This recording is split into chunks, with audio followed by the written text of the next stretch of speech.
ہم سب کے لیے ایک بڑا شرف ہے، ایک بڑی بزرگی کا کام ہے کہ ہم اہل بیت کی تعریف، توصیف، ان سے اپنا رشتہ اور ان کے لیے اپنے فرض کو جاننے کی کوشش کر رہے ہیں۔ اور اس کوشش کو کرنے سے پہلے ہمیں یہ سمجھ لینا چاہیے کہ اہل بیت کا مقام، اہل بیت کا مرتبہ کیا ایسا ہے کہ کوئی کرے یا نہ کرے؟ اس کی حیثیت کیا ہے؟ یہ کس مقام کی چیز ہے؟ یہ کس درجے کا عمل ہے؟ ایک آدمی سوچتا ہے کہ ہم نے کلمہ پڑھا ہے، نماز پڑھتا ہوں، روزے رکھتا ہوں، اللہ تعالیٰ دولت دے گا تو حج بھی کر لیں گے، یا کر لیا ہے، داڑھی بھی رکھ چھوڑی ہے ہم نے، سنت پر عمل بھی کرتے ہیں، اور ان سب کاموں کو ہم فرض و سنت سمجھ کے کرتے ہیں۔ اب کون سا فرض؟ اب کون سی سنت؟ اب ہمیں کیا ضرورت ہے کہ کسی اور کی طرف دیکھیں؟ اب آپ کے لیے اور ہمارے لیے یہ سوال ہے کہ کیا اس کی زندگی کو ہم اسلام کے مطابق مان لیں، یا اس میں کوئی کمی ہے، کوئی نقص ہے، کوئی خرابی ہے؟ اور آپ جانتے ہیں کہ کسی کام کا ادھورا ہونا، نامکمل ہونا کبھی پسند نہیں کیا جاتا، آپ بھی نہیں کرتے۔ کھاتے کھاتے کوئی آپ کو اٹھا دے تو آپ کہیے گا کھانا بیکار ہو گیا، پانی پیتے پیتے کوئی آپ کو ہلا دے تو آپ کہیے گا ارے پانی تو پی لینے دو۔ کسی کام کو مکمل نہ کرے آدمی، بال بچہ بات نہ سنے، میٹرک کا سینٹ اپ کر کے فائنل امتحان نہ دے تو آپ کو شرم معلوم ہوگی یہ کہتے ہوئے کہ یہ میٹرک نہ کر سکا۔ کوئی پوچھے کہ میٹرک نہ کر سکا، یہ تو سینٹ اپ کر گیا تھا نا، فائنل امتحان باقی تھا، تو آپ لجا کے کہیے گا ہاں کیا کہیں بدقسمتی کہ یہ فائنل امتحان نہ دے سکا۔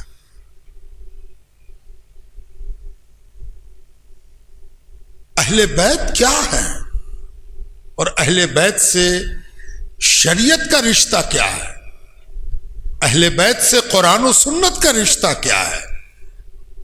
کیا اہل بیت وہ چیز ہے جس کو قرآن ڈیفائن کر رہا، جس کے بارے میں حدیث ہمیں توجہ دلا رہی ہے؟ کیا اہل بیت وہ چیز ہے جس پر حضور کا اپنا ذاتی عمل تائید کر رہا ہے؟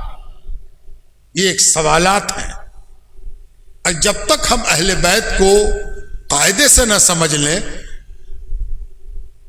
تب تک آگے کی منزل بیکار ہے۔ تو سوال کو شروع اس آیت سے کرتے ہیں۔ ہم نے قرآن کریم کی ایک آیت پڑھی، سب سے پہلے تو یہ جاننا چاہیے کہ یہ قرآن کی آیت ہے، کسی تفسیری ماخذ کا حصہ نہیں ہے، یہ کلام الہی ہے، اللہ تعالیٰ خود فرما رہا ہے، ارشاد باری تعالیٰ ہے، سورہ شورا ہے، اور اللہ تعالیٰ فرماتا ہے قل۔ اب قل سے بات شروع ہو رہی۔ قل کے معنی ہوتے ہیں کہہ دیجئے، فرما دیجئے، سنا دیجئے، پہنچا دیجئے، اعلان کر دیجئے، نشر کر دیجئے، عام کر دیجئے۔ یہ سب قل کے معنی ہے۔ ہم آپ بات کریں تو قل کے معنی کی حیثیت آپس میں بات تک محدود ہوتی ہے، لیکن اگر شاہ صاحب کہیں کہ اناؤنسر صاحب اعلان کر دیجئے کہ جلسہ اتنے بجے تک چلے گا، تو اناؤنسر کی آواز جہاں تک جائے، مائک اور ہارن جہاں تک پہنچائے، وہاں تک قل کام کرے گا۔ لیکن جب قل اللہ کی جانب سے اپنے اس آفاقی رسول سے کہا جائے جس کا زمانہ قیامت تک کے لیے ہے اور جس کی مخاطب کافۃ للناس ہے، تو اس قل کا مخاطب سارا جہان ہے اور سارا زمانہ ہے اور ساری کائنات ہے۔ ایک اور بات پیش نظر رہے کہ اگر قل کے معنی ہے کہہ دیجئے، بتا دیجئے، سنا دیجئے، پہنچا دیجئے، اعلان کر دیجئے، تو پورا قرآن تو یہی ہے۔ قرآن کیا ہے؟ اللہ کی کتاب ہے، اور اس کا مقصد یہی ہے کہ لوگوں کو اس کی طرف بلائیے اور لوگوں تک اس کو پہنچا دیجیے، ہے نا؟ تو پھر قل کا مقصد کیا ہے؟ یہ قل، صدائے قلقلے مینا، یہ بھی کچھ کہتی ہے۔ سارا قرآن اللہ کی کتاب ہے، اور قرآن کی ہر آیت میں قل چھپا ہوا ہے، ہر آیت میں قل پوشیدہ ہے۔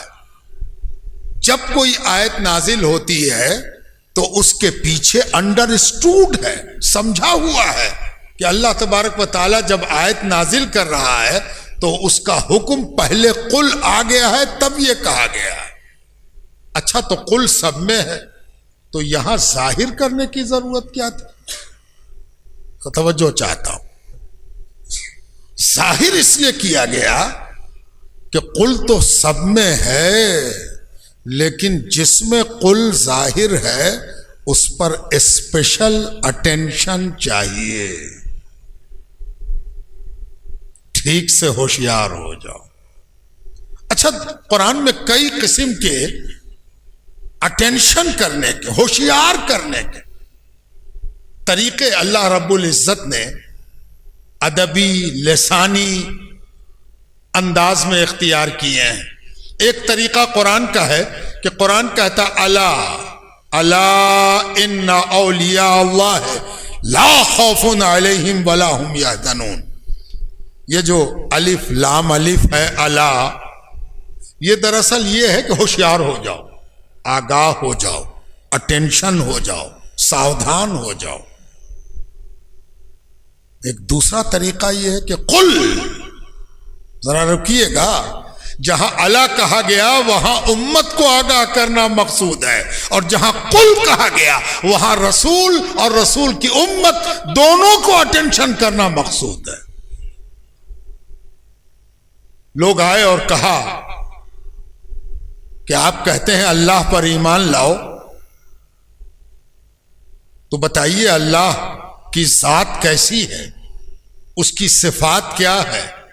ہم اللہ پر ایمان لائیں، کسی چیز پر وشواس کر لیں، یقین کر لیں، بلیو کر لیں، تو پہلے اس چیز کی کیفیت اور کمیت بتائیے کہ اللہ کیسا ہے، ذرا بتا دیجئے۔ تو اللہ تعالیٰ کی جانب سے وہ سوال جو نبی سے کیا گیا، اس کا جواب اللہ تعالیٰ نبی کو عطا فرما رہا ہے۔ اللہ تعالیٰ فرماتا قل هو اللہ احد، اے میرے نبی ان سے کہہ دیجئے، یعنی سارے زمانے سے کہہ دیجئے، قیامت تک کے لیے بتا دیجئے، هو اللہ احد، کہ وہ اللہ جس پر ایمان کی یہ دعوت دے رہے ہیں وہ واحد ہے، اکیلا ہے، ایک ہے، ہر لحاظ سے، ذات سے بھی اکیلا ہے، صفات سے بھی اکیلا ہے۔ نہ اس کی ذات کی طرح کوئی ذات ہے اور نہ اس کی صفات کی طرح کسی کی صفات ہے۔ وہ اپنے ذات سے بھی بے مثل ہے اور اپنی صفات سے بھی بے نظیر ہے۔ وہی قل یہاں ہے۔ اچھا، تو جس قل سے پروردگار نے اپنی ذات سے پردہ اٹھایا، اسی قل کا استعمال پھر ہو رہا ہے، تو ذرا ہوشیار ہو جائیے کہ اللہ تبارک تعالیٰ کیا کہہ رہا؟ لا اسألکم علیہ اجرا، اے میرے حبیب آپ نے کار نبوت کا کام، جب سے آپ نے نبوت کا پورٹ فولیو، نبوت کا منصب، مسند نبوت آپ نے سنبھالی ہے، اور نبوت کا فرض ادا کرنا شروع کیا ہے تو اس قسم کی جانفشانی آپ نے اٹھائی کہ اللہ اکبر، سننے کو کوئی تیار نہیں، ماننے کو کوئی تیار نہیں. آپ کو تنگ کرنے کے پیچھے تمام طاقتور پڑ گئے. کوئی طاقتور ایسا نہیں الا ماشاء اللہ جس نے آپ کو ستایا نہ ہو. ہر دولت مند اور ہر رئیس اور ہر پہلوان نے کوشش کیا کہ نبی کو نبوت کا کام کرنے سے روکا جائے. میں نے پہلوان کہا تو ایسا ہی نہیں کہہ دیا. نبی کو جانچنے کے لیے پہلوان کو بھی آگے کر دیا گیا. اگر نبی ہیں اللہ کے تو ذرا اس سے کشتی لڑ کے دکھائیے. نبی کو اپنے نبوت کے منصب کی ادائیگی کرنے میں وہ جانفشانی ہے کہ اللہ بہتر جانتا ہے. کون اس کو سمجھا سکے اور بتا سکے. یہاں پر ایک بات اور خیال میں رہنی چاہیے کہ یہ اتنا نازک مسئلہ ہے کہ اس کو کوئی آسانی سے نہیں بیان کر سکتا. آپ خود غور کیجئے کہ آدمی اسٹرگل کرتا ہے اپنی زندگی گزارنے کے لیے. کبھی کبھی اسٹرگل سے عاجز آ کے راستہ چھوڑ دیتا ہے. کتنے لوگوں سے آپ نے سنا ہوگا کہ چھوڑ چھاڑ کے چلے گئے، دیوانے ہو گئے، پاگل ہو گئے، ہارٹ اٹیک ہو گیا. کیا ہوا بھائی؟ برداشت نہیں کر سکے، بلڈ پریشر بڑھ گیا، ہیمریج ہو گیا، خون بہنے لگا. کیا ہوا بھائی؟ بڑا صدمہ پہنچ گیا، شوق پہنچا. یہ سب انسانی زندگی کے مرحلے ہیں.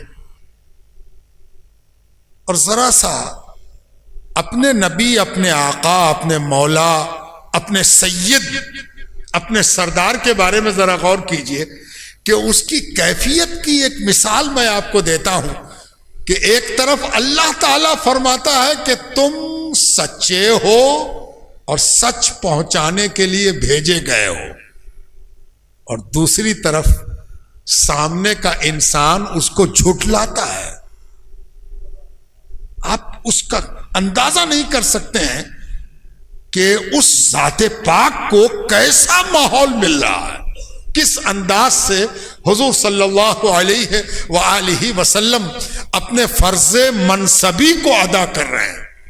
یہ تو ایک پہلو ہوا. اب ذرا دوسرا پہلو بھی دیکھیے کہ حضور صلی اللہ علیہ وسلم اتنے مشکل ٹاسک کو ادا کر رہے ہیں.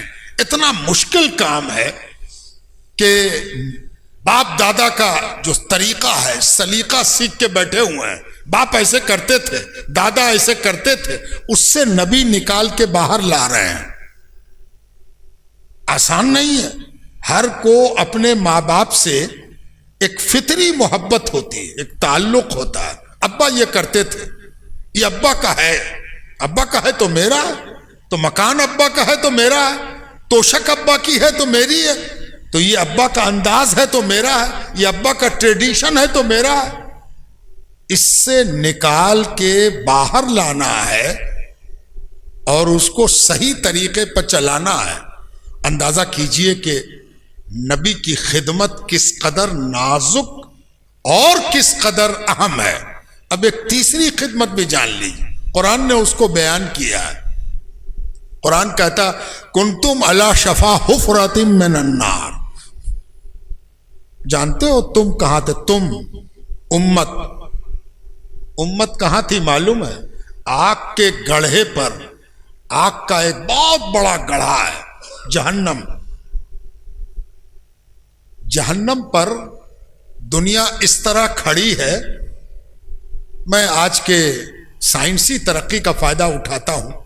کبھی کبھی آپ کسی چیز کو تھوڑا سا روک کے دیکھتے ہیں، تھوڑا سلو کر کے، سلو موشن میں دیکھتے ہیں، تو آپ کو پتہ چلتا ہے کہ جو تیزی سے یہ کام ہو گیا، اس کو سلو موشن میں دیکھا تو پتہ چلا کہ ایک آدمی گر رہا ہے، تو وہ فوراً نہیں گر گیا جیسا دیکھنے میں آیا ہے. وہ اپنی جگہ سے ہلا، سہارا ختم ہو گیا، پھر وہ جھکا اور جھک کے وہ گڈھے میں گر رہا ہے. مان لیجئے کسی گرنے والے کا ویڈیو آپ کو مل جائے اور آپ کہیے کہ سمجھ میں نہیں آ رہا، ذرا اس کو سلو کرو تو دیکھا جائے۔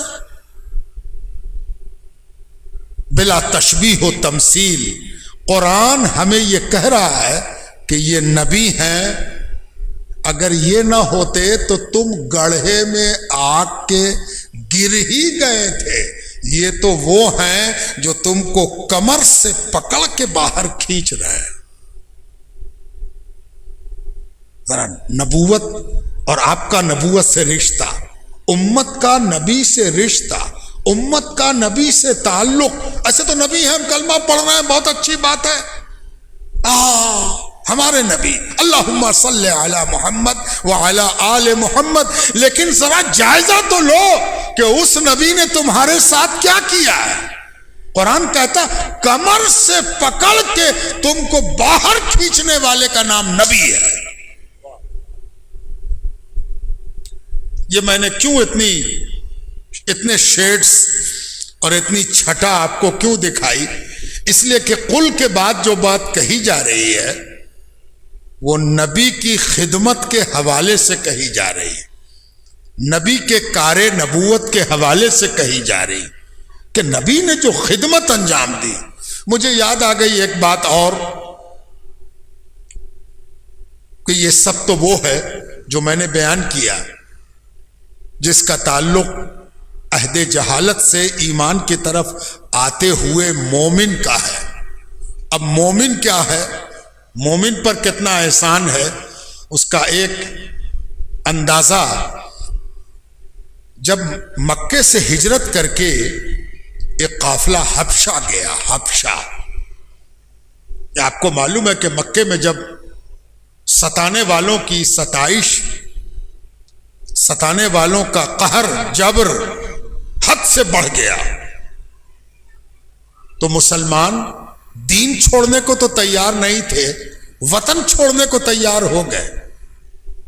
وہ اپنے دل کی بات اپنے نبی سے کہتے کہ یا رسول اللہ دین تو چھوڑ نہیں سکتے،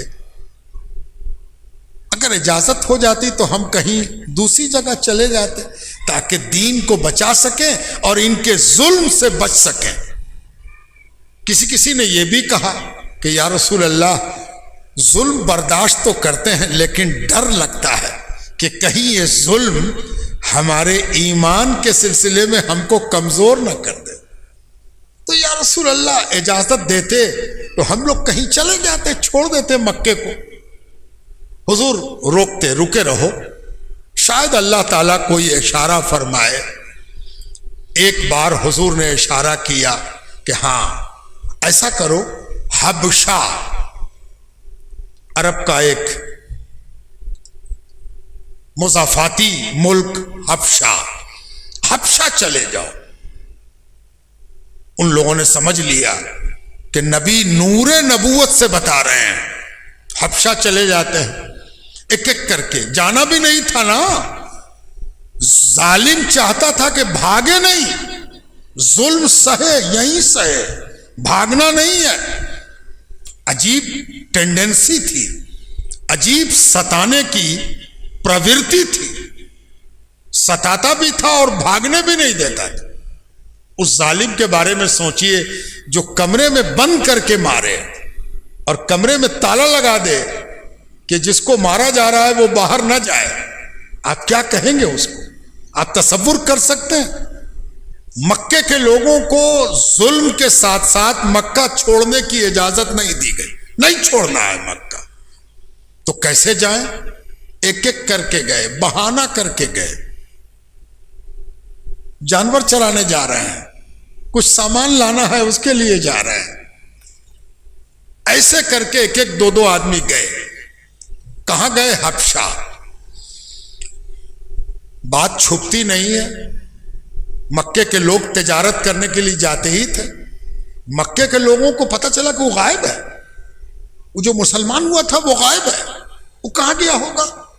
اچھا کل آئے گا، کل نہیں آیا، پرسوں نہیں آیا، اچھا اس کی بیوی بھی غائب ہے، اچھا تو کہاں گیا بھائی؟ کدھر بھاگ گیا؟ مارنے کو ہاتھ کھجلا رہا، گالی بکنے کو منہ کھجلا رہا۔ تو کسی تجارتی پلٹن نے بتایا کہ کس کو کھوج رہے ہو؟ کہا فلاں کو کھوج رہے ہو، کئی دن سے غائب ہے۔ کہا رے اس کو تو حبشہ میں دیکھا ہے۔ او تو یہاں سے بھاگ کے حبشہ جا رہا ہے یہ لوگ۔ چین نہیں آیا۔ ذرا ظلم سن لیجئے، آدمی سمجھتا ہے کہ ہم پر بہت ظلم ہو رہا ہے، یہ ظلم ہے جو اولین مسلمانوں پر ہوا۔ انہوں نے دین کو آسانی کے ساتھ آپ کی طرح اور میری طرح نہیں حاصل کیا تھا کہ ابا کا دین ہے اطمینان سے پہنچ گیا۔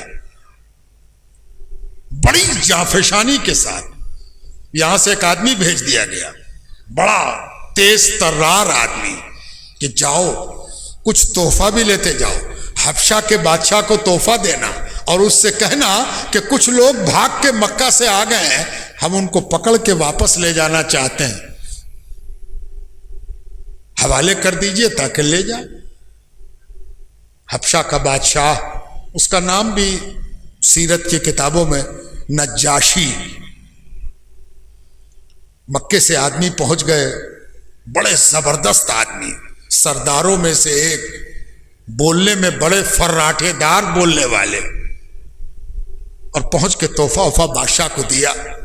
تو بادشاہ نے پوچھا کہ یہ تحفہ کس لیے لائے ہو، کیا بات ہے بتاؤ؟ تو ان صاحب نے کہا کہ میرا کچھ آدمی بھاگ کے آ گیا ہے، اس کو میرے حوالے کر دی۔ اگر اتنی آسانی سے حوالے کر دیا جاتا تب تو حبشہ جانے کا نقصان اور بڑھ جاتا۔ نبی نے کہا تھا کہ حبشہ چلے جاؤ، تو کچھ بات تو ہوگی۔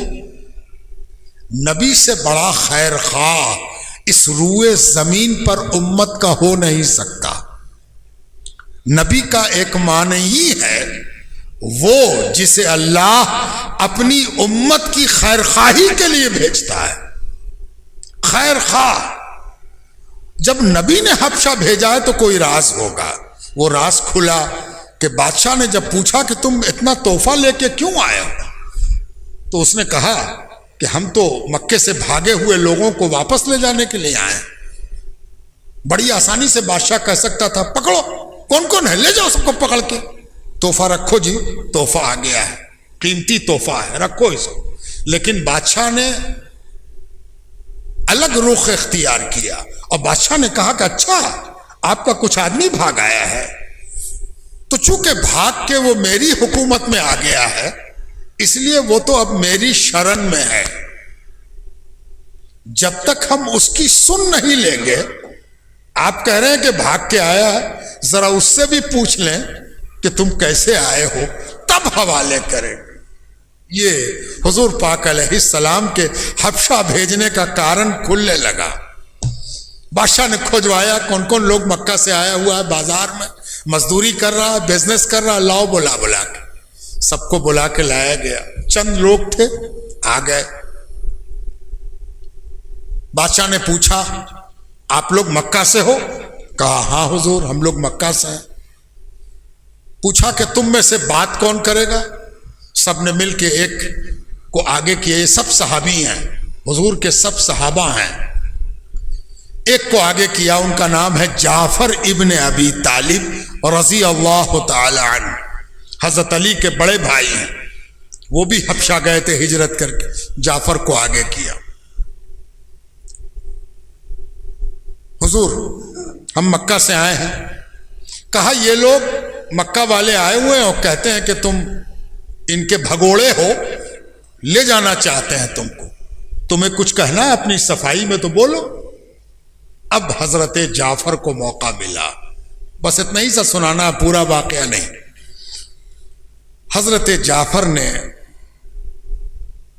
بڑے اطمینان کے ساتھ، اعتماد کے ساتھ، اللہ پر بھروسہ کر کے بس اتنا ہی تو کہا کہ حضور ان سے پوچھا جائے کہ ہم نے مکے میں چوری کی ہے، اس چور کو پکڑنے آئے ہیں، ہم نے مکے میں ڈکیتی کی ہے، ڈکیت پکڑنے آئے ہیں، ہم نے مکے میں کسی کا قتل کیا ہے، قاتل پکڑنے آئے ہیں، ہم نے مکے میں کوئی جرم کیا ہے، مجرم پکڑنے آئے ہیں، پہلے یہ جرم تو بتائیں، کرائم تو بتائیں، کہ کس کرائم کے تحت یہ پکڑنے آئے ہیں.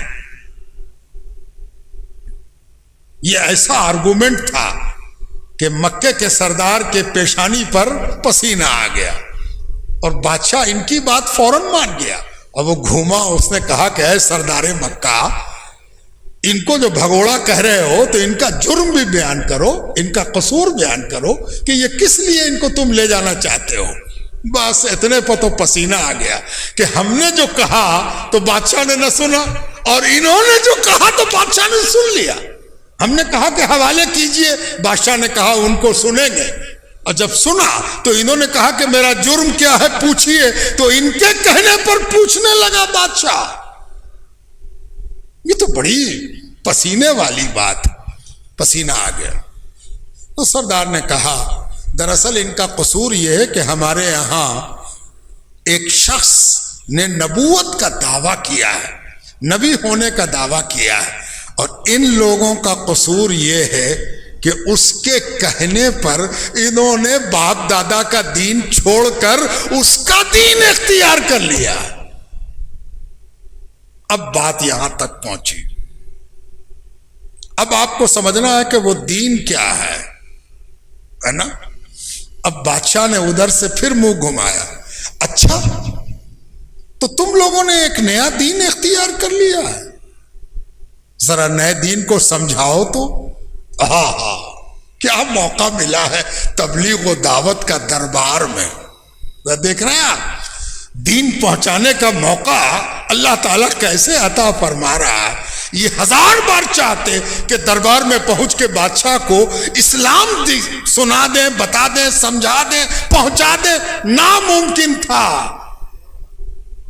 جب اللہ تعالیٰ چاہتا ہے تو نگیٹو کوشش کو پازیٹو بنا دیتا ہے، نکاراتمک کو سکاراتمک کر دیتا ہے.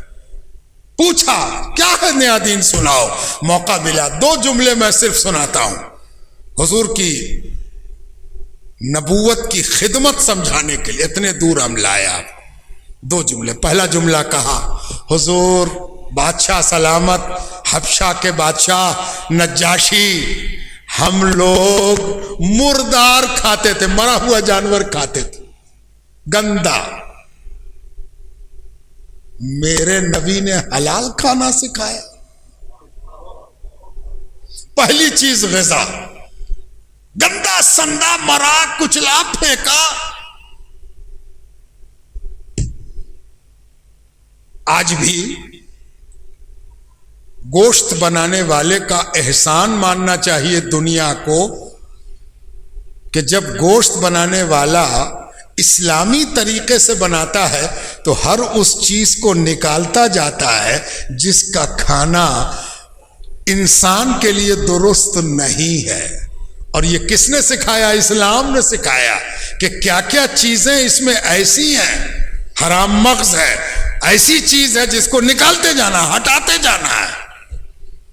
حضرت جعفر بن ابی طالب نے کہا ہم تو گندا سندا مردار کھاتے تھے، ہمارے نبی نے ہم کو حلال کھانا سکھا دیا.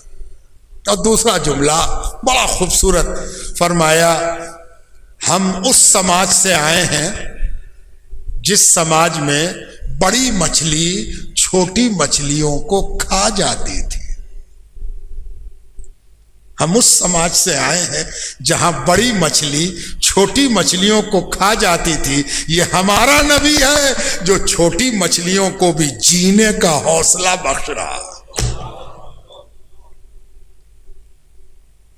کار نبوت سمجھ میں آ رہا؟ کھانا پینا بھی نبی نے سکھایا ہے.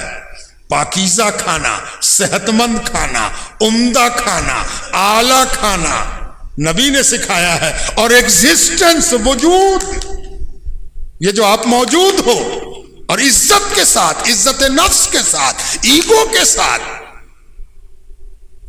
یہ کس نے دیا ہے؟ نبی نے دیا ہے. نبی نے ایک ایگو، ایسا ایگو کہ سبحان اللہ. ذرا ایگو کی ایک مثال بھی آپ کو دے دیں.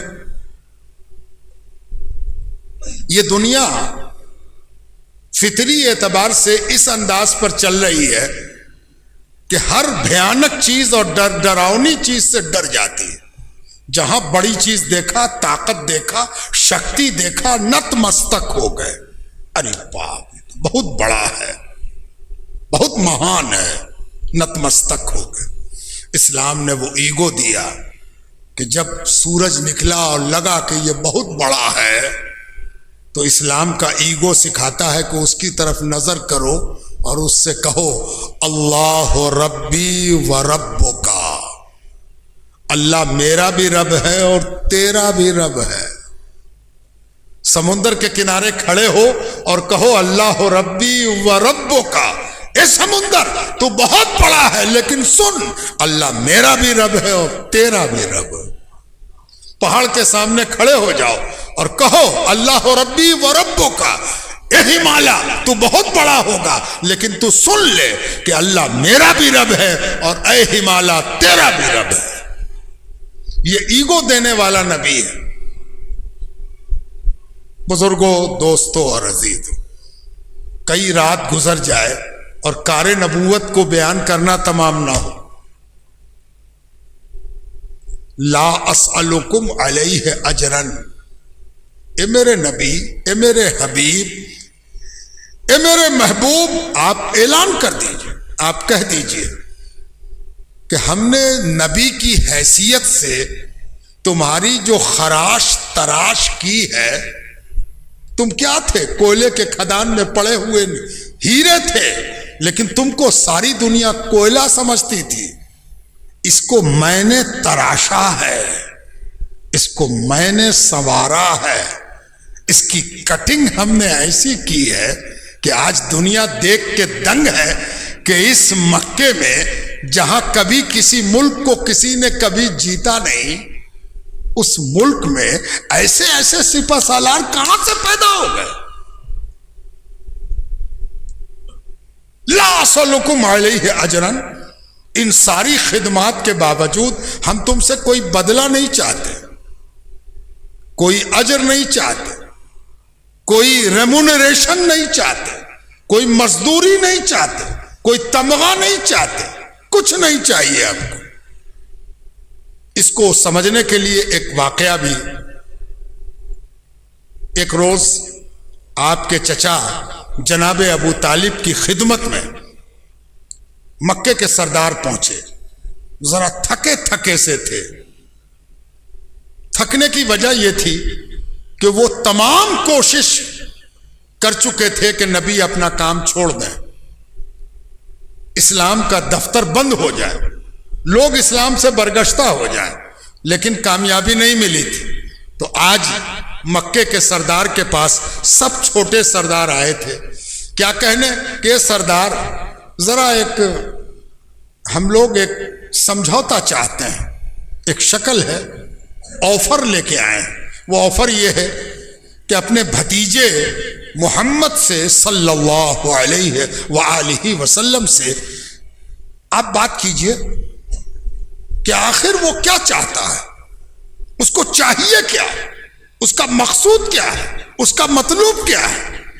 اگر وہ دولت چاہتا تو کتنی دولت چاہیے بتائے، ہم دیں گے. اگر وہ عورت چاہتا تو کون عورت، خوبصورت ترین عورت، بیٹی ہو یا بہن ہو، اس کو دیں گے، بتائے وہ. اور اگر وہ سلطنت چاہتا ہے تو ہم اس کو مکے کا بادشاہ بنانے کو تیار ہیں. آئے بادشاہ بنے. اور ان سب کے علاوہ اگر آپ سمجھتے ہیں کہ کچھ اس کو دماغی خلجان ہے معاذ اللہ، تو ہم اس کے علاج کرانے کے لیے تیار ہیں. آپ بات کیجئے. وہ آپ جانتے ہیں کہ حضور صلی اللہ علیہ وسلم جب اپنے چچا کے پاس تشریف لائے تو چچا نے ان سرداروں کی بات اپنے ہمارے نبی تک پہنچائی کہ لوگ آئے تھے اور انہوں نے ایسا ایسا کہا. اب حضور کا جواب بھی آپ نے خوب سنا ہوگا کہ اے میرے چچا، اے میرے مربی، ان تک میری بات بھی آپ پہنچا دیجئے کہ یہ میرا دایاں ہاتھ ہے اور یہ میرا بایاں ہاتھ ہے.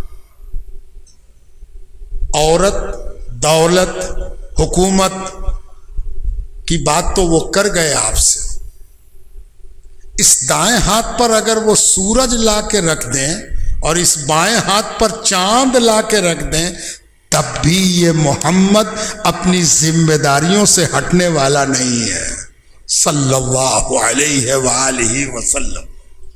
یہ میں اس لیے سنا نہیں رہا ہوں کہ آپ کو نہیں معلوم، کار نبوت سمجھانے کے لیے کہہ رہا ہوں کہ نبوت کا کام اور نبوت کا منصب اتنا بڑا ہے کہ آپ اس کو اپنی عقل کے ترازو پر نہیں تول سکتے کہ کتنا بڑا کام نبی کر رہا ہے، اور نبی کے کام کی وسعت کیا ہے، نزاکت کیا ہے، اہمیت کیا ہے، عظمت کیا ہے۔ اب اللہ تعالیٰ فرماتا قل لا اسألکم علیہ اجرا، اے میرے نبی آپ ان سے کہہ دیجئے کہ ہم تم سے کوئی اجر، کوئی بدلہ، کوئی ریمونریشن، کوئی اجرت نبوت کا نہیں مانگ رہے ہیں۔ اب ذرا رک جائیے، نبی تو 1.25 لاکھ آئے ہیں، کیا یہ سوال، کیا یہ کیفیت صرف اس نبی کے ساتھ ہے کہ نبی اور اجرت، نبی اور صلہ، نبوت اور مزدوری؟ آپ تو جانتے ہیں کہ اللہ تعالیٰ کے نظام میں بیگاری کا نظام نہیں چلتا۔ بیگاری سمجھتے ہیں؟ جب کوئی بڑے مقام تک پہنچ جاتا ہے تو وہ چھوٹے لوگوں کو سمجھتا ہے کہ ان کو تو کھٹنا میرے بڑے ہونے کی دلیل ہے، چلو جاؤ یہ کام کر کے آؤ، تم چلے جاؤ وہاں لے کے آؤ۔ کیوں چلے جائیں؟ صرف اس لیے جانا ہوگا کہ تم چھوٹے ہو اور ہم بڑے ہیں، ہم طاقتور ہیں اور تم کمزور ہو۔ اس کو بیگاری کہتے ہیں۔ بیگاری کے مطلب ہوئے کہ بڑے آدمی کا بغیر اجرت کے کھٹانا بڑے کا حق ہے اور چھوٹے کا کھٹنا اس کی ذمہ داری ہے، اس کو بیگاری کہتے ہیں۔ اللہ کے نظام میں ایک لمحے کو اور ایک ذرے کو بھی بیگاری نہیں۔ اللہ تعالیٰ فرماتا ہے کہ ایک ذرہ برابر بھی تم نے نیکی کی ہے تو اللہ اس کا بدلہ دے گا، ہاں اگر ذرہ برابر بھی تم نے گناہ کیا ہے تو اگر اللہ معاف نہ کرے تو اس کی سزا بھی تم کو بھگتنی ہو۔ فَمَن يَعْمَلْ مِثْقَالَ ذَرَّةٍ خَيْرًا يَرَهُ وَمَن يَعْمَلْ مِثْقَالَ ذَرَّةٍ شَرًّا يَرَهُ۔ ذرہ برابر بھی خیر اور ذرہ برابر بھی شر اللہ سے چھپا ہوا نہیں ہے۔ خیر کا بدلہ اور شر کا عذاب تم کو ملے گا۔ یہ میں نے اس لیے آپ کو سنایا کہ اللہ کے نظام میں ہر چیز کی مزدوری ہے، بغیر مزدوری کے کچھ نہیں ہے۔ کبھی مت سوچئے گا کہ اللہ تعالیٰ کی عبادت کر رہے ہیں تو اس کا بدلہ کیا ملے گا۔ بدلہ ہی بدلہ ہے، اتنا بدلہ ہے کہ آپ کو لگے گا جب بدلہ ملے گا کہ ہائے معلوم ہوتا تو ایسی عبادت کروڑوں کر جاتے، ہم عبادت کرنے میں چوک گئے۔ معلوم اگر یقین تک ہو جاتا کہ یہ بدلہ ایسا ملے گا، مشاہدہ ہو جاتا تو ہم عبادت کے علاوہ کچھ کرتے ہی نہیں۔ یہ میں نے آپ کو اس لیے سنایا کہ ایک حدیث بھی سنا دیں آپ کو۔ حدیث میں آتا ہے کہ الدعاء مخ العبادہ، دعا عبادت کا مغز ہے۔ مغز کہتے ہیں گودا کو، گودا بادام کو توڑتے ہیں، اندر سے چینیاں بادام، کاغذی بادام توڑا نکلا، اگر وہ بادام نہ نکلے تو آپ کو بڑا غصہ آتا ہے۔ گھٹیا قسم کا بادام، اندر میں کچھ ہے ہی نہیں، خالی بادام۔ اللہ کے حبیب فرماتے ہیں الدعاء مخ العبادہ، عبادت کا مغز، عبادت کا گودا کیا ہے؟ مانگنا، اللہ سے کچھ مانگنا، اللہ سے کچھ مانگنے کو ہاتھ پھیلانا۔ اے اللہ مہربانی، ربنا آتنا فی الدنیا حسنہ، ربنا آتنا فی الآخرۃ حسنہ وقنا عذاب النار، رب اشرح لی صدری، رب اغفر لی، رب ارحمنی۔ یہ کیا ہے؟ یہ مانگنا ہے۔ اے اللہ بھوکے ہیں، اے اللہ کپڑا نہیں، اے اللہ اچھا سا مکان دے دے، اے اللہ نیکی دے دے، اے اللہ برائی کو معاف کر۔ یہی عبادت کا مغز ہے۔ اگر کوئی عبادت اس لیے کرے کہ ہم کو کچھ نہیں چاہیے تو وہ ایک ایسا بادام لے کے آیا ہے جو اندر سے خالی ہے۔ یہ میں نے کیوں سنایا؟ تاکہ آپ کو پتہ چل جائے کہ وہ رب اتنا دینے پر مائل ہے کہ آپ سے کہتا ہے کہ عبادت تو مانگنے کے لیے ہی کرنی چاہیے، کہ مانگنا ہے اس لیے عبادت کر رہے ہیں، مانگنا ہے اس لیے سر جھکا رہے ہیں، ہے نا؟ یہ اس لیے سنایا کہ نبی کی نبوت کا بھی تو کچھ صلہ ہوگا نا۔ جب اللہ تعالیٰ کسی سے بیگاری نہیں کھٹاتا، توجہ چاہتا ہوں، تو نبوت کا بھی تو صلہ ہوگا، نبوت کا بھی تو بدلہ ہوگا۔ نبی جان پر کھیلتا ہے، نبی ساری امت کا مسئلہ اپنے قلب و جگر پر اٹھاتا ہے، تو نبی کا صلہ، نبی کی مزدوری، نبی کی اجرت، نبی کا انعام، نبی کا تمغہ بھی تو کچھ ہوگا۔ اللہ تبارک و تعالیٰ نے سورۃ الشعراء میں 5 نبیوں کا ذکر کیا ہے، حضرت نوح کا، حضرت لوط کا، حضرت ہود کا، حضرت شعیب کا اور حضرت صالح کا۔ کیا کہہ کے تذکرہ کیا ہے؟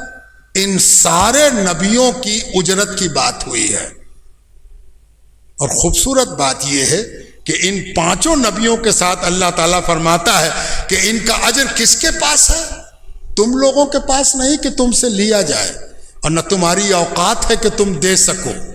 اس کا اجر، نبی کا اجر اللہ کے پاس ہے۔ نبی کا اجر کس کے پاس ہے؟ اللہ کے پاس۔ اجر دینے والا اللہ ہے، اس کو خوب اچھی طرح سمجھ لیجئے، تبھی یہ آیت سمجھ میں آئے گی۔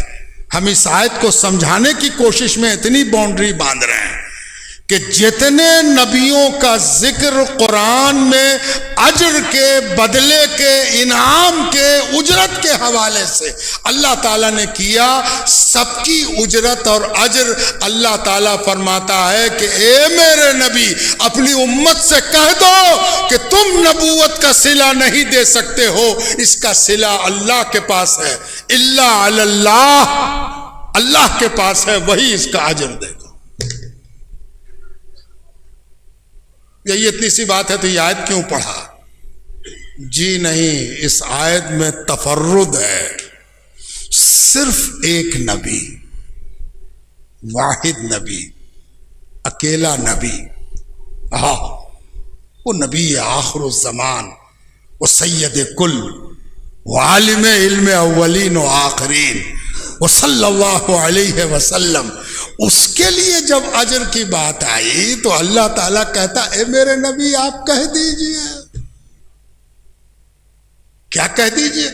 لا اسألکم علیہ اجرا، ہم تم سے کوئی اجر نہیں مانگتے ہیں، الا المودۃ فی القربى، صرف ایک اجرت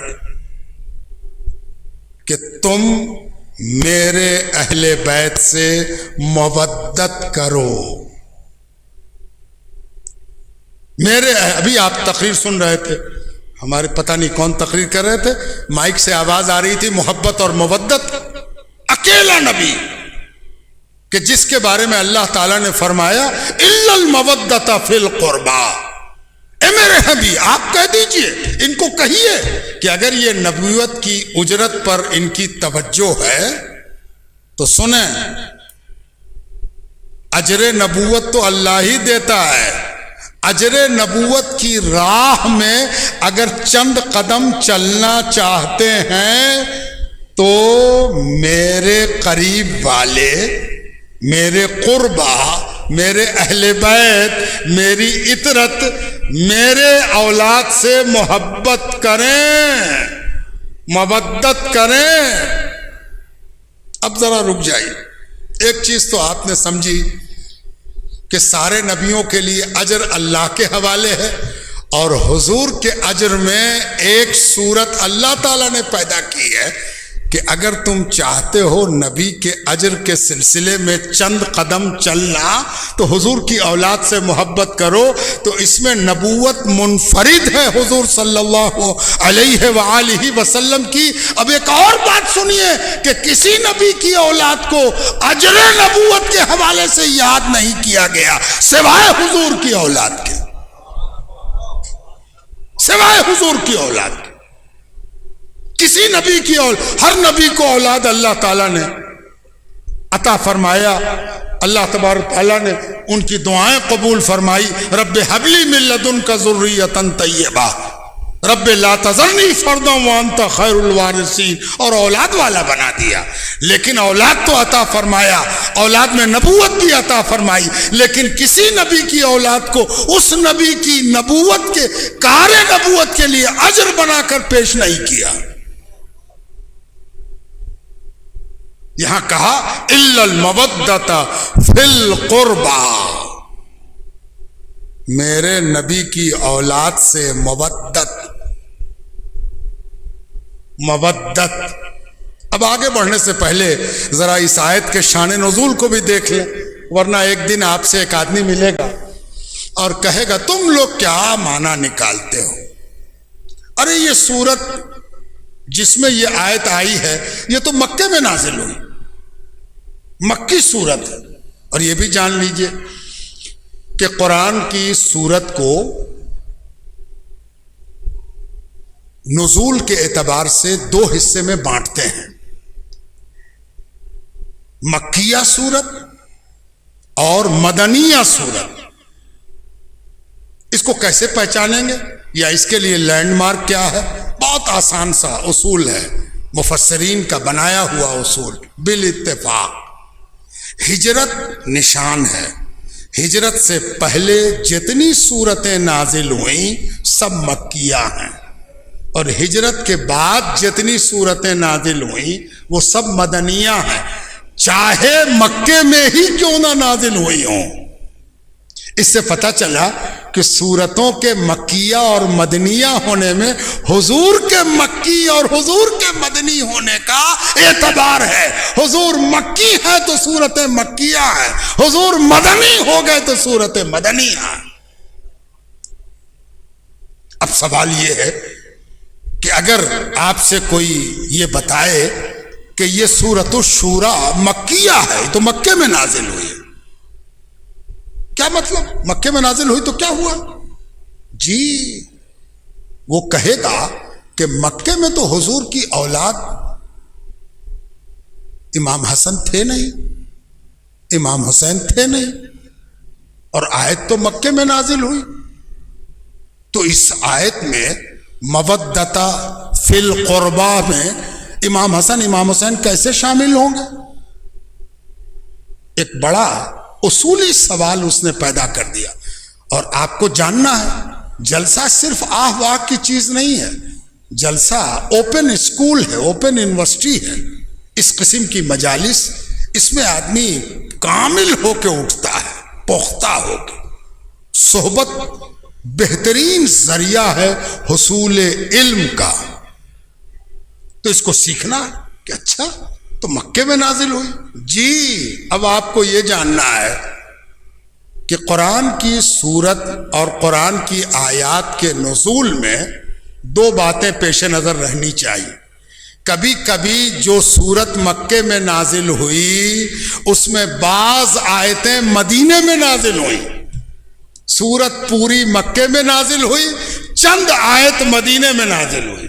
پوری سورت مکیہ ہے، لیکن بعض مفسرین جس میں امام حاکم نیشاپوری، امام قرطبی، ان لوگوں کی رائے ہے کہ یہ جو آیت ہے الا المودۃ فی القربى والی، یہ آیت کہاں نازل ہوئی؟ یہ مدینے میں نازل ہوئی.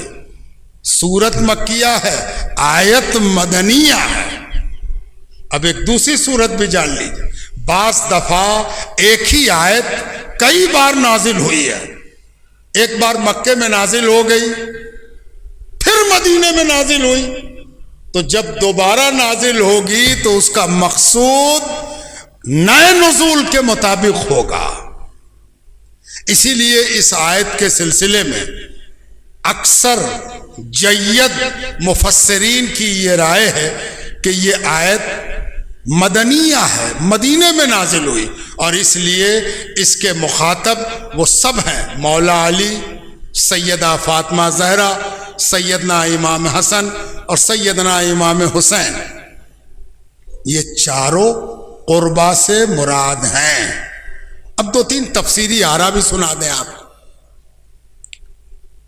جب بھی قرآن کی تفسیر ہوتی ہے تو اس کے لیے سب سے بہترین ذریعہ حدیث پاک ہے، اور حدیث میں بھی کوئی چیز نہ ملے تو صحابہ کا قول ہے۔ صحابہ کرام رضوان اللہ تعالی علیہم اجمعین جب کسی چیز کی وضاحت کر دیں اور اس کے علاوہ کوئی دوسری چیز موجود نہ ہو تو وہی قول فیصل بنتا ہے۔ حضرت عبداللہ ابن عباس رضی اللہ تعالی عنہما اس کی تفسیر کرتے ہوئے بیان کرتے ہیں کہ جب یہ مکے میں نازل ہوئی تو اس آیت کا مفہوم یہ تھا کہ مخاطب قریش تھے، قریش حضور کے خاندان والے، اور اللہ تعالیٰ ان سے کہہ رہا تھا ہم تم سے نبی کے بارے میں کچھ مانگتے نہیں ہیں، نبی کو کچھ دینا پڑے اس کے لیے گھبراؤ مت، بس اتنا کرو کہ کم سے کم نبی تمہارے ہی قبیلے کا ہے، اپنی رشتہ داری کا تو خیال کرو، اپنی اس قربت کا تو خیال کرو جو نبی سے تم کو اور تم سے نبی کو حاصل ہے۔ نبی کی قربت، نبی کی رشتہ داری، وہ بھی قریشی تم بھی قریشی، تو نبی کے قریش سے ہونے کا خیال کرو، مودت پیدا کرو۔ یہ عبداللہ ابن عباس رضی اللہ تعالی عنہما اس کو بیان کر رہے ہیں، پھر وہی دوسرا معنی بیان کر رہے ہیں۔ وہی کہتے ہیں کہ یہ آیت جب مدینے میں نازل ہوئی تو اس سے مراد کون ہے؟ اولاد علی، مولا علی کی اولاد اس سے مراد ہے۔ دونوں کے راوی حضرت عبداللہ ابن عباس۔ اچھا اب ایک اور طریقہ سیکھیے۔ حضور صلی اللہ علیہ وسلم قرآن کے سمجھنے میں کیا مقام رکھتے ہیں اس کو جان لیجیے۔ قرآن عربی زبان میں نازل ہوا ہے، ایک آدمی عربی کی لغت خرید لے، ڈکشنری، لیکسیکون، شبداولی خرید کے لے آئے، دکان میں جائے اور کہے کہ عربی کی سب سے اچھی لغت دے دو، کہے کہ لیجئے نا یہ منجد ہے، المنجد لے لے گا، اور بھی ہے کہ ہاں اور بھی ہے، وہ کیا ہے؟ مصباح اللغات، لا وہ بھی دے دو، اور بھی کچھ ہے کہ ہاں اور بھی ہے کہ جتنی ہے سب ہم کو دے دو، لاؤ۔ تھیلا بھر کے بڑی مشکل سے لایا، کیا لا رہے ہیں؟ بہت بھاری چیز ہے۔ کہنے لگا ڈکشنری لا رہے ہیں۔ کہ اچھا ڈکشنری کس لیے؟ کہا قرآن کو سمجھیں گے، قرآن کی تفہیم کے لیے، سمجھداری کے لیے ہم ڈکشنری لائیں۔ اور ڈکشنری دیکھتا جاتا ہے قرآن پڑھتا جاتا ہے، ڈکشنری دیکھتا جاتا ہے قرآن پڑھتا جاتا ہے۔ آپ کا کیا خیال ہے وہ قرآن سمجھ سکے گا؟ آپ کیا سوچتے ہیں؟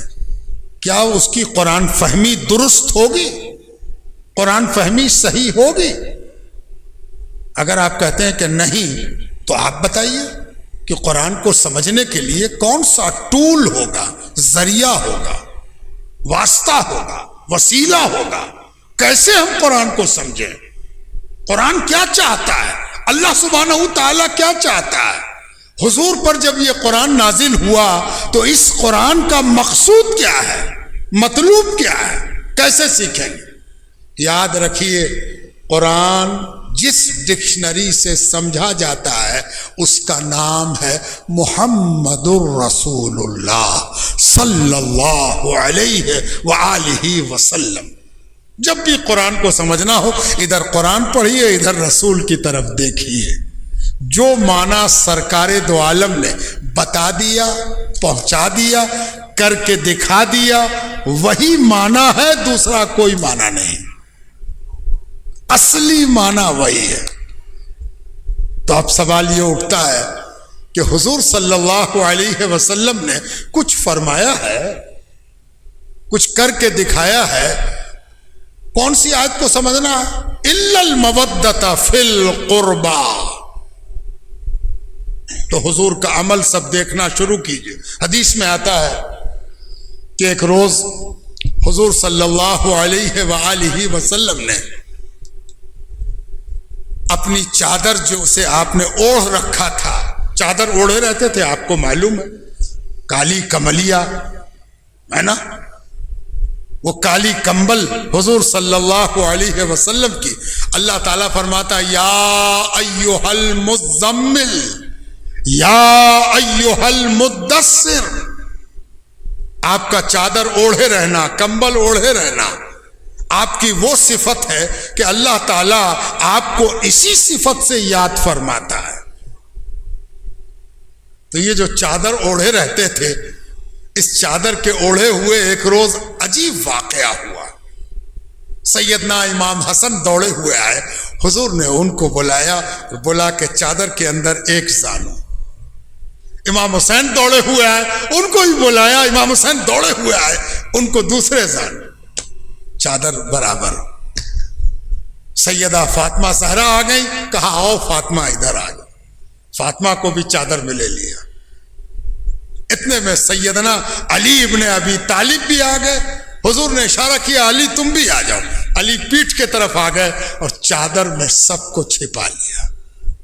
جب سب چادر میں آ گئے تو حضور نے فرمایا ہؤلاء اہل بیتی، یہ ہیں میرے اہل بیت، یہ ہیں میرے اہل بیت، یہ ہیں میرے گھر والے، یہ ہے میری اولاد، یہ ہے میرا قربہ۔ یہ حضور کا وہ عمل ہے جس سے بہترین مثال اور سند کوئی دوسری نہیں ہو سکتی۔ اس کو حدیث کے پہچان کے لیے حدیث قصہ کہا جاتا ہے، چادر والی حدیث، جس میں حضور صلی اللہ علیہ وسلم نے حدیث رضا چادر میں چھپا لیا اور فرمایا کہ یہی میرے اہل بیت ہے۔ یہ سب سے بڑی سند ہے اہل بیت کو پہچاننے کے لیے۔ اب ایک اور سند ہے، جب سند کئی ہو جائے اور سب سند مل کے ایک طرف اشارہ کرے تو ہمیں کسی دوسرے ثبوت کی ضرورت نہیں ہوتی۔ وہ دوسری سند کیا ہے؟ وہ مشہور واقعہ کہ نجران کے عیسائی آئے۔ نجران عیسائیوں کی بہت بڑی آبادی تھی اور بڑے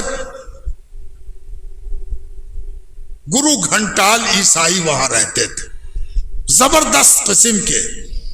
وہ لوگ حضور کے پاس آئے کہ ذرا آزمائیں، ذرا دیکھیں کہ یہ نبی کیسے ہیں۔ حضور سے باتیں ہوئیں، باتیں ہوئیں، باتیں ہوئیں، باتیں ہوئیں، کئی نشست بات ہوئی۔ مسجد نبوی میں ان کو ٹھہرایا گیا، رکیے، اور نماز ہوتی بات ہوتی، نماز ہوتی بات ہوتی، لیکن بات سے بات بنی نہیں، گفتگو سے بات بنی نہیں، کسی طرح وہ ماننے کو تیار نہیں۔ تو آخری نتیجہ یہ نکلا کہ حضور صلی اللہ علیہ وسلم سے اللہ تعالیٰ نے فرمایا ان سے کہیے، یہ آخری بات ہے، یہ آخری طریقہ ہے، یہ فائنل انداز ہے، ان سے کہیے کہ اب بات سے مسئلہ حل نہ ہوگا، چلو اب مباہلہ کیا جائے۔ مباہلہ کیا ہے؟ کہ تم بھی آؤ ہم بھی آئیں، سامنے آؤ، تم بھی آؤ اور ہم بھی آئیں۔ کیسے آؤ؟ ابناءنا و ابناءکم، ہم اپنے بال بچے لے کے آتے ہیں، تم اپنے بال بچے لے کے آؤ۔ ونساءنا و نساءکم، ہم اپنی عورتیں لے کے آتے ہیں، تم بھی اپنی عورت لے کے آؤ۔ وانفسنا و انفسکم، ہم خود کو لے کے آتے ہیں، تم بھی خود کو لے کے آؤ۔ یعنی تم آؤ، تمہارے بال بچے آئیں اور تمہاری عورت آئیں، خواتین آئیں، ہے نا؟ اسی کو نا پریوار کہتے ہیں۔ پریوار کا ڈیفینیشن کیا ہے؟ بال بچہ، بیٹا بیٹی، اور کون؟ گھر کی عورت، اور کون؟ خود اپنے آپ، یہی نا پریوار ہے۔ پریوار کا ڈیفینیشن کیا ہے؟ خاندان کا ڈیفینیشن کیا ہے؟ فیملی کا ڈیفینیشن کیا ہے؟ یہ فیملی کمپلیٹ ہو گئی، بال بچے، مرد، عورت، اتنا ہی نا پریوار ہے۔ حضور نے یہ فرمایا اور کہا کہ صبح میں تم بھی آؤ اور ہم بھی آئیں۔ جب صبح پھٹی تو عیسائیوں نے بھی دیکھا اور مسلمانوں کے مجمع نے بھی دیکھا، آگے آگے اللہ کے رسول ہیں صلی اللہ علیہ وآلہ وسلم، اور حضور کے پیچھے پیچھے امام حسن ہیں اور امام حسین ہیں، ان کے پیچھے سیدہ فاطمہ زہرا ہے اور سب کے پیچھے مولا علی ہے۔ ایک روایت میں یہ بھی آ گیا ہے کہ جب وہ سب قریب آ گئے نجران کے عیسائیوں کے سامنے، تو سامنے پہنچ کے حضور نے فرمایا ہؤلاء اہل بیتی، یہ میرے اہل بیت ہیں، یہ میرے اہل ہیں، یہ میرے خاندان ہیں، یہ میرا قربہ ہے، یہ میری اولاد ہے۔ تو دو ثبوت سے یہ پتہ چل گیا کہ حضور کے قربہ، حضور کی اولاد، حضور کے اہل بیت کون ہیں۔ یہ دونوں ثبوت اس بات کی طرف اشارہ کر رہا کہ الا المودۃ فی القربہ سے یہاں مراد حضور صلی اللہ علیہ وآلہ وسلم کا وہ خاندان مکرم ہے جو سیدہ فاطمہ زہرا، سیدنا مولا علی اور سیدنا امام حسن، سیدنا امام حسین علیہم السلام ورضی اللہ تعالی عنہم اجمعین پر مشتمل ہے۔ اب ان سے مودت کرنی ہے۔ مودت کا ایک معنی تو آپ نے سن لیا کہ محبت کہتے ہیں اس محبت کو جو دل میں رہے، اندرونی رہے، اس کو محبت کہتے ہیں۔ اللہ سے بڑی محبت ہے نا، سب کو ہے، سب کے دل میں ہے، نہیں ہے تو پیدا کرنا چاہیے۔ اللہ سے محبت ہونی چاہیے، بپتا بھی اسی کو سنائے اور خوشی بھی اسی کو سنائے۔ اللہ تبارک و تعالیٰ کو اپنا، اللہ تعالیٰ سے کیسا ریلیشن بنانا چاہیے؟ پرسنل، ویکتیگت، ذاتی۔ ہے گڑبڑ ہو گئی ہے، کہیں نہ کہیں پر مٹ اٹھ گیا ہے، اس کو ٹھیک سے جوڑنے کی ضرورت ہے۔ سب سے بڑا پرسنل ریلیشن اللہ سے یہ ہے کہ اللہ نے ہم کو خود بنایا ہے نا۔ اللہ میرا خالق ہے، تیرا بھی خالق ہے، ان کا بھی خالق، ان کا بھی خالق۔ ہم سب اللہ کی تخلیق ہیں، مخلوق ہیں اللہ تعالیٰ کی۔ تو پرسنل ریلیشن تو ہے، ہم نے جوڑا نہیں ہے، جوڑنے کی ضرورت ہے، جوڑنا چاہیے اللہ تبارک تعالیٰ سے۔ اور یہ تعلق ایسا ہونا چاہیے جو دل سے دل کو راس ہو، ہے نا۔ نہیں سمجھا دیتے ہیں ہم بہت آسانی سے۔ آپ کو ہمیں کوئی چیز کہنی ہوگی تو زور سے بولنا ہوگا، نہیں بولیے گا تو ہم سن ہی نہ سکیں۔ آپ دل میں سوچئے بہت دیر کر دیا انہوں نے، ختم کریں تقریر، تو آپ کو دو کام کرنا ہوگا، یا تو کھڑے ہو کے کہیے کہ بہت وقت ہو گیا بس کیجیے، یا پھر ایک پرزی پر لکھ کے بڑھائیے، تب ہم کو پتہ چلے گا۔ اب آپ دل میں سوچتے رہیے کہ تقریر ختم ہو جائے تو ہم کو نہیں پتہ چلے گا۔ تو ہم کو بولنے کے لیے بولنا ظاہر کرنا ہوگا، لیکن اگر آپ کو رب سے کچھ کہنا ہے تو وہ سننے کا محتاج نہیں ہے کہ آواز سنے، وہ آپ کے دل کی دھڑکن سنتا ہے، وہ آپ کی نیتوں کو پہچانتا ہے، وہ آنکھوں کے درشٹی کون کو پہچانتا ہے۔ رب علیم بذات الصدور ہے نا، جو دل میں ہے وہ اللہ جان رہا، تو وہاں محبت پوشیدہ چل جائے گی۔ اہل بیت سے محبت کا اظہار چاہیے، اظہار۔ اچھا کیوں چاہیے؟ ارے اس لیے چاہیے کہ اہل بیت سے محبت سنت ہے، اور سنت اس کام کو کہتے ہیں جس کو رسول دکھا کے کرے۔ سنت کس کام کو کہتے ہیں؟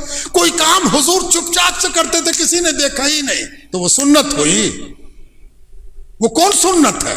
سنت اس کو کہتے ہیں کہ جب حضور صلی اللہ علیہ وسلم کا کوئی کام دنیا دیکھے تو وہ سنت ہے، ظاہری عمل صاف نظر آئے وہ سنت ہے۔ تو اہل بیت سے محبت ظاہر میں ہونی چاہیے، جی ہاں، اس لیے کہ حضور نے اہل بیت سے محبت دکھا کر کی ہے، دکھا کر کی ہے، واضح طور پر کی ہے، ایک دم اسپشٹ، بلکہ اس کو ویزیبل کر دیا۔ درشٹی گوچر ہندی میں ایک لفظ ہے، درشٹی میں لا دینا، نہیں بھی ہو تو دکھا دینا۔ اب دو مثال، لیکن دو مثال سے پہلے ایک چیز اور سمجھ لیجیے، وہ دو مثال تک پہنچنے سے پہلے ایک چیز جان لیجیے کہ حضور کی سیرت میں ایک بڑی خاص بات ہے، اور وہ خاص بات یہ ہے کہ وہ خلاصہ ہے سیرت کا۔ جانتے ہیں وہ خاص بات کیا ہے؟ کہ انسان کی زندگی میں عموماً ایسا ہوتا ہے کہ ہم بولتے کچھ ہیں اور کرتے کچھ ہیں۔ کرنی اور کتھنی میں انتر ہوتا ہے۔ بات سمجھ میں آ رہی ہے؟ ساری دنیا قرآن پڑھ رہی ہے اور کہتی ہے قُلْ لَا أَسْأَلُكُمْ عَلَيْهِ أَجْرًا إِلَّا الْمَوَدَّةَ فِي الْقُرْبَى، اور اس سے پوچھئے کہ قربا کے بارے میں آپ نے کبھی کچھ کیا؟ تو منہ کھلا کا کھلا ہے۔ یہ کتھنی اور کرنی ہے نا؟ اہل بیت سے کوئی تعلق ہے تو منہ کھلا کا کھلا ہے۔ عجب نہیں کہ وہ کہہ دے کہ کون اہل بیت، کہاں اہل بیت، ہے نا؟ یہ کتھنی اور کرنی کا انتر ہے، یہ بڑا خراب ہے، یہ انسانی زندگی میں بھی برباد ہے۔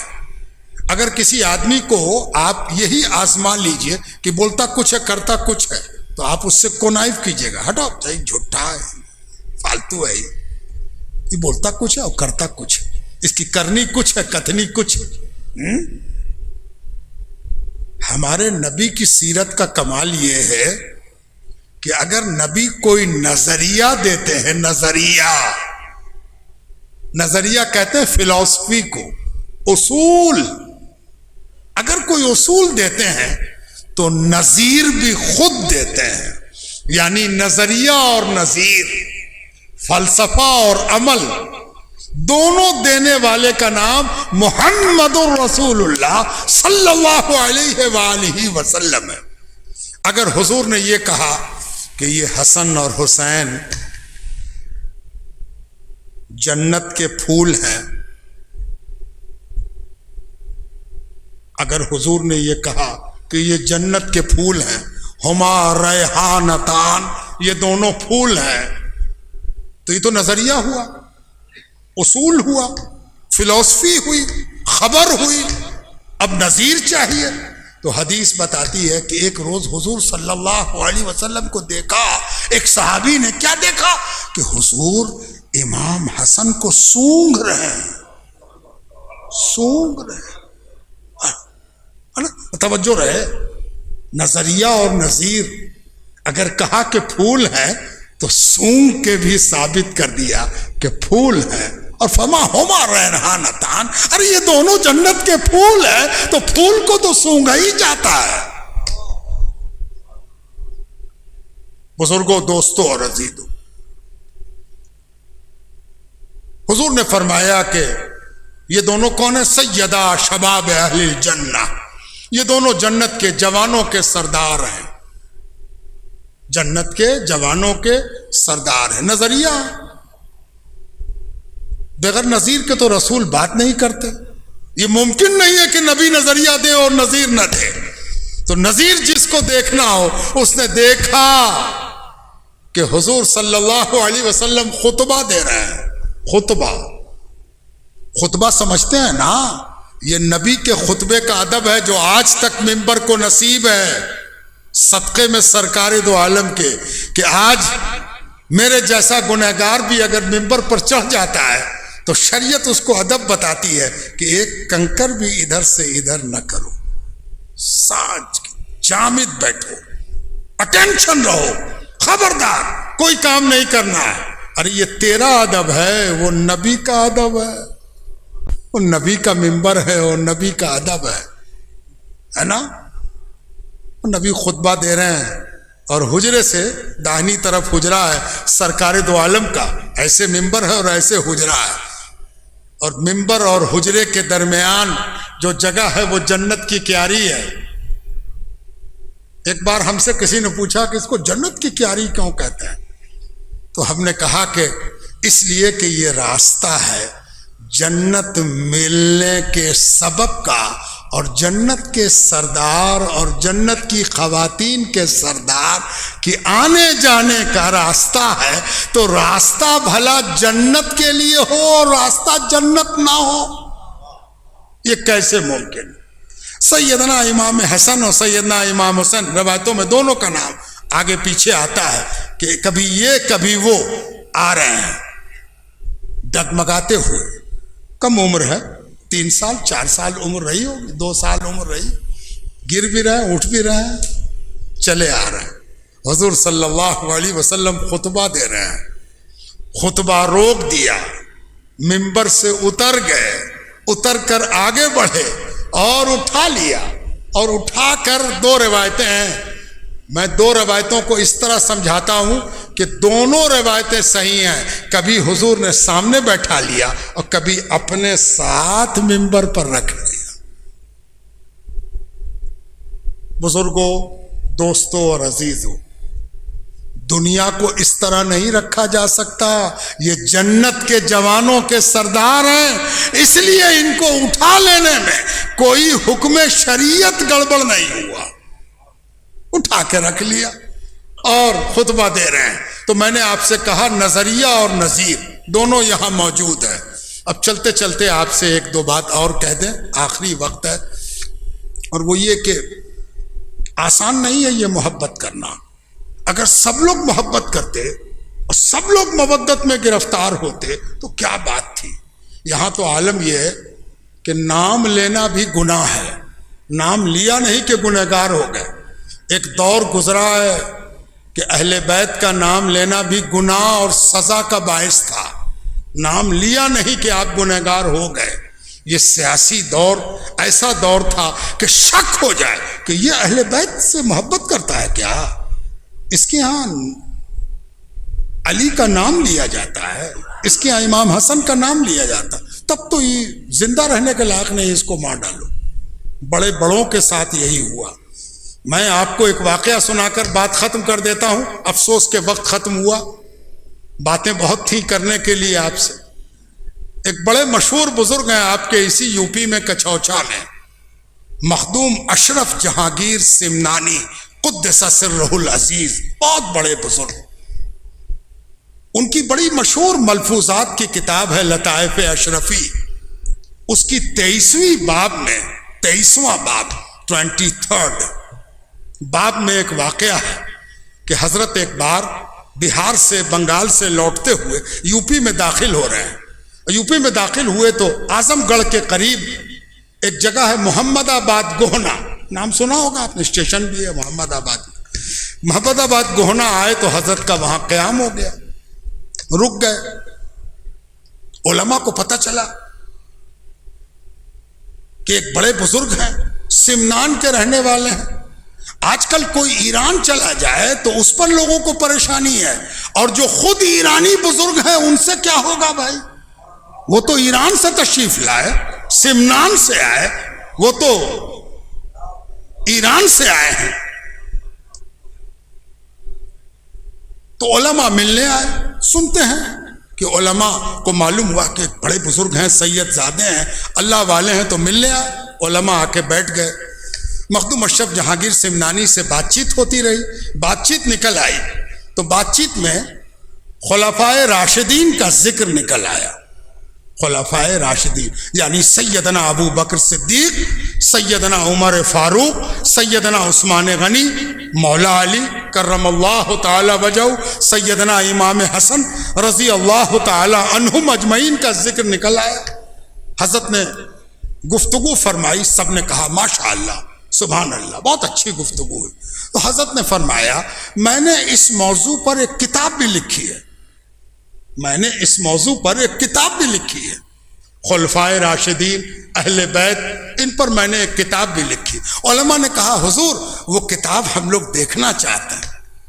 ان کا اشتیاق، شوق دیکھ کے مخدوم اشرف نے کہا اپنے کتابدار کو، لائبریرین کو، ان کے جو خادم تھے ان کا نام تھا حسین کتابدار، کتاب رکھنے والے، ان سے کہا لاؤ نا ان کو وہ کتاب دکھا دو. تو اس زمانے میں چھپی ہوئی کتاب تو ہوتی نہیں، ہاتھ کی لکھی ہوئی کتاب مخدوم اشرف جہانگیر سمنانی کی خلفائے راشدین کی مدح میں لکھی ہوئی کتاب لا کے ان کے آگے رکھ دی گئی. اور ان لوگوں نے اس کو دیکھا، سب لوگ دیکھ رہا. بڑی اچھی کتاب، بڑی اچھی کتاب، بہت اچھا ذکر کیا ہے، بہت اچھی گفتگو کی ہے، بہت اچھی بات بتائی ہے۔ یہ بولتے بولتے ایک آدمی اس میں بیٹھے ہوئے تھے، ان کا نام تھا قاضی احمد۔ قاضی احمد کے ہاتھ میں جو کتاب ملی، انہوں نے بھی اس کو دیکھا۔ اس کے بعد حضرت سے رخصت ہوئے، سب لوگ چلے گئے۔ جب چلے گئے تو قاضی احمد نے اپنے گھر پہنچ کے سب سے کہا کہ مخدوم اشرف نے جو کتاب لکھی ہے اس میں تعریف سب کی ہے، لیکن حضرت علی کی کچھ زیادہ کر دی ہے۔ مولا علی کی تعریف کچھ زیادہ ہو گئی ہے، مولا علی کی تعریف میں کچھ زیادہ ورق ہو گئے، کچھ زیادہ لفظ ہو گئے، کچھ زیادہ جملے ہو گئے۔ اور اس کے بعد قاضی احمد کو اتنا جلال آیا کہ انہوں نے کہا کہ اس پر تو ان سے پرسش کرنی چاہیے، ان سے سوال کرنا چاہیے، ان سے سوال کیا جائے کہ آپ نے کیسے کیا، مولا علی کے بارے میں زیادہ کیسے لکھ دیا اور باقی کے بارے میں آپ نے اس کے مقابلے میں کم لکھا۔ جانتے ہیں اتنا بڑا فتنہ کھڑا ہو گیا کہ کہا گیا کہ آپ پر استفتاء ہوگا، سوال کیا جائے گا اور فتویٰ ہوگا، اور کہاں ہوگا؟ جمعے کی نماز میں محمد آباد گوہنا کی جامع مسجد کی بھیڑ میں آپ پر سوال پڑھا جائے گا کہ ایک آدمی جس نے تعریف کی تمام خلفائے راشدین کی، حضرت علی کے بارے میں زیادہ کہا، اس کے بارے میں کیا حکم شریعت ہے، اور وہی سنایا جائے گا۔ اللہ اکبر۔ سن لیجئے کہ اس دن وہ جمعے کے روز وہ ہنگامہ اور ایسی بارش ہوئی کہ لگا کہ پورا شہر پانی سے بھر گیا، جمعے کو نماز کے لیے لوگ مسجد نہ جا سکے۔ ایک جمعہ ٹل گیا، لیکن دوسرے جمعے کو پھر یہ بحث چھڑی۔ میں نے یہ واقعہ صرف اس لیے سنا دیا کہ آپ کو بتا دیں کہ اہل بیت کا تذکرہ کرنا آسان نہیں ہے۔ جس طرح اہل بیت نے مصیبت جھیلی، اسی طرح ان کے ذکر کرنے والے کو بھی مصیبت جھیلنا ہوگا۔ اور آپ کو معلوم ہے کہ ہر اس کام کا اجر بڑھ جاتا ہے جو محنت کر کے کیا جائے، قربانی دے کے کیا جائے۔ اس لیے اہل بیت کے ذکر کو بغیر قربانی کے ممکن نہیں ہے۔ قربانی دیتے رہیے، ذکر کرتے رہیے، جتنی قربانی دیجیے گا اتنا ہی اجر برستا جائے گا انشاءاللہ المولا تعالی۔